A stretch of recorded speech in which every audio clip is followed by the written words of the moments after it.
Day 14. Over the last few days, the server has continued to fall into chaos. The mass of players had progressed far enough to reach almost any level.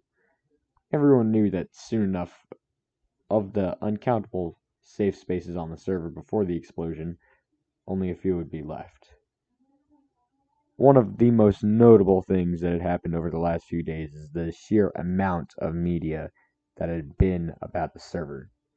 Hundreds or maybe even thousands of videos and images of the server had been distributed throughout the internet, and one message shines in all of them. This is real. This is actually happening. Long ago, the Prophet concluded their theory about viral Minecraft content. They found that for an idea to even have a chance at success, it needed to meet three separate criterions. Their theory went as follows. The idea needed to be accessible and reasonable. Though there were very rare cases where the audience is uncaring towards the more extremely crafted ideas, typically people wanted to see something that was at least somewhat grounded. The idea needed to be original. It needed to catch the audience's attention in a way that felt new. This criterion, combined with the requirement for accessibility, is the largest funnel of Minecraft content due to the surprising difficulty of balancing the familiar with the exotic.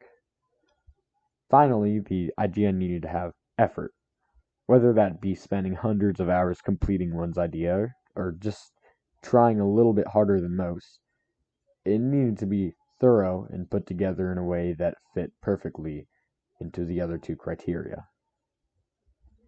The Prophet realized this server, although it was very far away from supporting mass popularity, and in some cases even against it, had all three key elements to go viral. It was then that the prophecy had began production. The Prophet themselves recently had a light shone on them. By now the majority of the player base knew who they were. Soon after, they announced that if they were to be found roaming on the server, they would speak to whoever had located them.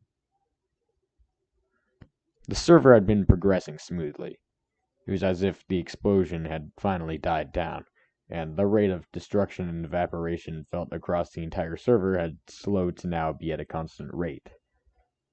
It was still far beyond what any of us upper-class players were capable of fighting against, but at least it was now somewhat measurable.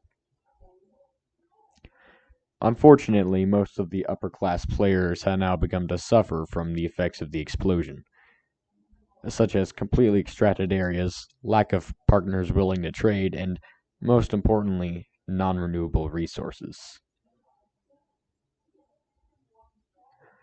I myself had begun to face the damages of the explosion. Items such as food and transportation materials were being drained from me, with ways to get them being depleted even faster. If I didn't find a solution to this soon, there was a chance that I could fall down to the lower class level. At that point, I would need a few miracles to climb back up. I needed 18 tiers of effort to repair one tier of destruction, but I couldn't worry about that now, when there were still some wells that had yet to be tapped into. I had largely given up on retaining the server's pre-explosion glory.